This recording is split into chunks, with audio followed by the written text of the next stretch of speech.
নমস্কাৰ, এই মুহূৰ্তত দিবলৈ লৈছোঁ আজিৰ সন্ধিয়াৰ বহুকেইটা গুৰুত্বপূৰ্ণ খবৰ। আজি হৈছে 12 মে। আজিৰ সন্ধিয়াৰ প্ৰথমটো খবৰ হৈছে এটা বিগ ব্ৰেকিং নিউজ। দ্বিতীয়বাৰলৈ মুখ্যমন্ত্ৰী হিচাপে শপত ল'লে হিমন্ত বিশ্ব শৰ্মাই। অভিনন্দন হিমন্ত বিশ্ব শৰ্মা। শপত গ্ৰহণ অনুষ্ঠানত অংশগ্ৰহণ কৰিছে প্ৰধানমন্ত্ৰী নৰেন্দ্ৰ মোদীয়ে। শুভেচ্ছাৰে উপচাই দিয়া হৈছে হিমন্ত বিশ্ব শৰ্মাক।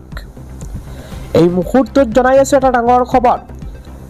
ৰাজ্যৰ মুখ্যমন্ত্ৰী ৰূপে আজি দ্বিতীয়বাৰৰ বাবে শপত গ্ৰহণ কৰিছে মুখ্যমন্ত্ৰী ডক্টৰ হিমন্ত বিশ্ব শৰ্মাই। আৰু কমেণ্ট বক্স মুকলি কৰি দিয়া হৈছে, আপুনিও অভিনন্দনেৰে উপচাই পেলাওক হিমন্ত বিশ্ব শৰ্মাক।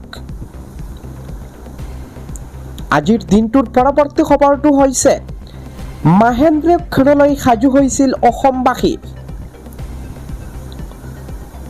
আজিৰ সন্ধিয়াৰ পৰৱৰ্তী খবৰটো হৈছে দ্বিতীয়বাৰলৈ অসমৰ মুখ্যমন্ত্ৰী আসনত বহিছে হিমন্ত বিশ্ব শৰ্মা।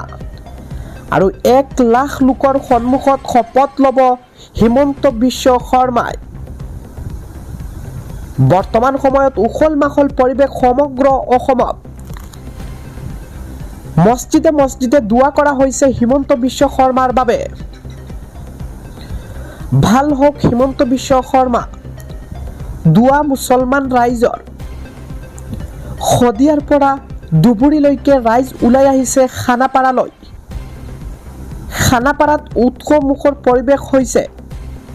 আমি এই মুহূৰ্তত জনাই আছো। আৰু এনেদৰে দেখিবলৈ পোৱা গৈছে মছজিদে মছজিদে ইছলাম ধৰ্মাৱলম্বী লোকসকলে ডক্টৰ হিমন্ত বিশ্ব শৰ্মাৰ বাবে দোৱা প্ৰাৰ্থনা কৰিছে।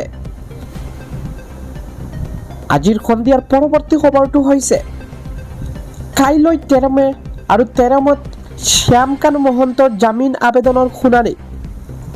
ন্যায়াধীশ পাৰ্থিৱজ্যোতি শইকীয়াই বিচাৰপীঠত হ'ব শুনানি। উচ্চ ন্যায়ালয়ত জামিন বিচাৰি আবেদন কৰিছিল শ্যামকানুৱে। আজিৰ সন্ধিয়াৰ পৰৱৰ্তী খবৰটো হৈছে কাইলৈৰ পৰা ৰাজ্যত চলিব একশ্যন। জিলাই জিলাই প্ৰেৰণ কৰা হ'ব জাননী। এতিয়াই ত্যাগ কৰক বেদখলকৃত ভূমি। বনা অঞ্চলত বাস কৰা লোকসকল আজিয়েই এৰক বনা অঞ্চল। চৰকাৰ গঠন কৰাৰ পিছদিনাৰ পৰাই ৰাজ্যত চলিব উচ্ছেদ অভিযান। কোনো এজন বাংলাদেশী থাকিব নোৱাৰিব অসমত। এটা এটাকৈ বাংলাদেশী যাব লাগিব অসমৰ পৰা। পূৰ্বতকৈ অধিক কঠোৰ ৰূপত বাংলাদেশীৰ ওপৰত চলিব বুলডজাৰ। বিজেপিৰ চৰকাৰে এইবাৰ পশ্চিমবংগতো বাংলাদেশীক ৰু দিব। বংগ সীমান্তৰে অসমলৈ অহা বাংলাদেশী এতিয়া আমি বাধা দিব পাৰিম। আজিৰ সন্ধিয়াৰ পৰৱৰ্তী খবৰটো হৈছে এটা ব্ৰেকিং নিউজ। এই মুহূৰ্তত জনাই আছো গুৱাহাটী খানাপাৰালৈ কটকটীয়া নিৰাপত্তাৰ মাজত কোনে লৈ আহিছিল গুলী। ৰঙা টি-চাৰ্ট পিন্ধি অনুষ্ঠানলৈ আহিছিল লোকজন। আৰু কি উদ্দেশ্য সক্ৰিয় গুলী লৈ আহিছিল অনুষ্ঠানলৈ। দেশৰ প্ৰধানমন্ত্ৰী, গৃহমন্ত্ৰী, প্ৰতিৰক্ষা মন্ত্ৰী, মুখ্যমন্ত্ৰীসকল আহিছে গুৱাহাটী খানাপাৰাত। আৰু কটকটীয়া নিৰাপত্তাৰ মাজতে আৰক্ষীৰ মাজত হাহাকাৰ পৰিস্থিতি।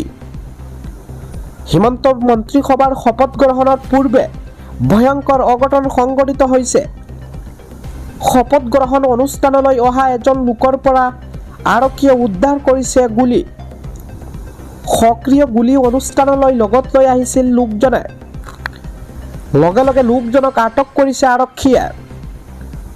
সমগ্ৰ ঘটনাৰ তদন্ত আৰম্ভ কৰিছে আৰক্ষীয়ে। কটকটীয়া নিৰাপত্তাৰ মাজতো ৰৈ গৈছে নেকি সুৰুংগা। আমি দেখুৱাই ল'বলৈ লৈছিল এইগৰাকী আছিল ৰঙা টি-চাৰ্ট পিন্ধি থকা যুৱক। আৰু এই যুৱকজনক হাতৰ পৰা উদ্ধাৰ কৰিছে গুলী। আৰু ইতিমধ্যে আৰক্ষীয়ে সমগ্ৰ ঘটনাৰ তদন্ত আৰম্ভ কৰিছে। লগে লগে লোকজনক আটক কৰিছে আৰক্ষীয়ে। আজিৰ সন্ধিয়াৰ পৰৱৰ্তী খবৰটো হৈছে এটা ব্ৰেকিং নিউজ। ভয়ংকৰ বোমা বিস্ফোৰণত থিতাতে নিহত হৈছে 8জন। আত্মঘাতী বোমাৰুৱে গাত সংস্থাপন কৰি আহিছিল বোমা। সন্ত্ৰাসবাদীৰ দেশ পাকিস্তানত বোমা বিস্ফোৰণত হাহাকাৰ। এম্বুলেন্স আৰু উদ্ধাৰকাৰী দল ঘটনাস্থলীত উপস্থিত। 48 ঘণ্টাত দুটাকৈ আত্মঘাতী বোমা বিস্ফোৰণ। বিস্ফোৰণত আৰক্ষীসহ প্ৰাণ গৈছে 8জন লোকৰ। বিস্ফোৰণত আহত হৈছে প্ৰায় 35জন লোক। উত্তৰ পশ্চিম পাকিস্তানৰ ডেৰা ইছমাইল খানাত এই বিস্ফোৰণ সংঘটিত হৈছে। আজিৰ সন্ধিয়াৰ পৰৱৰ্তী খবৰটো হৈছে আজি মুখ্যমন্ত্ৰীৰ লগত মন্ত্ৰীৰূপে শপত লৈছে 4গৰাকী বিধায়কে। আমি জনাই আছো এই মুহূৰ্তত অতুল বৰা, অজন্তা নেওগ আৰু চৰণ বড়ো আৰু 4 নম্বৰ হৈছে ৰামেশ্বৰ থেলি। এই 4গৰাকী বিধায়কে মুখ্যমন্ত্ৰী ডক্টৰ হিমন্ত বিশ্ব শৰ্মাৰ লগত মন্ত্ৰীৰূপে শপত লৈছে। আজিৰ সন্ধিয়াৰ পৰৱৰ্তী খবৰটো হৈছে মাছ ধৰিবলৈ যাওঁতেই ৰাজ্যত কৰুণ ঘটনা। 2 ছাত্ৰীৰ সৈতে সংঘটিত হৈছে ঘটনাৰ পিছতে শোকাকুল পৰিৱেশ। গোসাই গাঁৱৰ বাংলাবাৰী মাদাতি নদীত সংঘটিত হৈছে কৰুণ ঘটনা। সমনীয়াৰ সৈতে নদীত মাছ ধৰি থাকোঁতেই নদীৰ পানীত ডুব গ'ল 2 ছাত্ৰী। SDRFৰ অভিযানত ঈশা মাৰ্ডি নামৰ ছাত্ৰীগৰাকীৰ মৃতদেহ উদ্ধাৰ কৰা হৈছে। বিউটি মাৰ্ডি নামৰ ছাত্ৰীগৰাকীক বিচাৰি বৰ্তমানো চলি আছে উদ্ধাৰ অভিযান। তুলসীবিল আৰক্ষী চকীৰ আৰক্ষীৰ উপস্থিতিত চলি আছে অভিযান।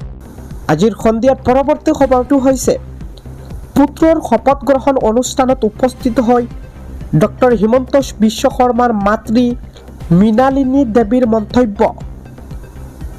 মৰমতে ঘৰত তাক মই নিতুল বুলি মাতো। সি এতিয়া কেৱল মোৰ সন্তান হৈ থকা নাই, সি এতিয়া সকলোৰে সন্তান। এই মন্তব্য কৰিছে ৰাজ্যৰ মুখ্যমন্ত্ৰী ডক্টৰ হিমন্ত বিশ্ব শৰ্মাৰ মাতৃ মৃণালিনী দেৱীয়ে।